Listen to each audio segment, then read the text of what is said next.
ସବୁଦିନ ସକାଳେ ସ୍ୱାମୀଙ୍କ ପସନ୍ଦର ଜଳଖିଆ ଖାଇ ମୁଁ ମୋ ପସନ୍ଦର ଜଳଖିଆକୁ ପୁରା ଭୁଲି ହିଁ ଯାଇଥିଲି। କିନ୍ତୁ ଆଜି ମୁଁ ମୋ ପସନ୍ଦର ଜଳଖିଆ ବନେଇବାକୁ ରୋଷେଇ ଘରକୁ ଚାଲିଲି। ପ୍ରଥମେ କିଛି ଅଟାରେ କିଛି ଲୁଣ, ଟିକେ ତେଲ ଆଉ ପାଣି ଦେଇ ଭଲ ଭାବରେ ଚକଟି ତାକୁ କିଛି ସମୟ ପାଇଁ ଛାଡ଼ିଦେଲି। ଏପଟେ ପିଆଜକୁ ଛୋଟ ଛୋଟ କରି କାଟିଦେଲି।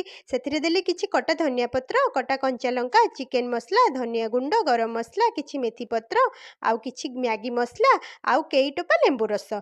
ଯେହେତୁ ଅଟାରେ ଲୁଣ ପଡ଼ିଛି, ହାଲକା ଟିକେ ଲୁଣ ଦେଇ ଭଲ ଭାବରେ ପିଆଜକୁ ଗୋଳାଇ ଦେଇଥିଲି।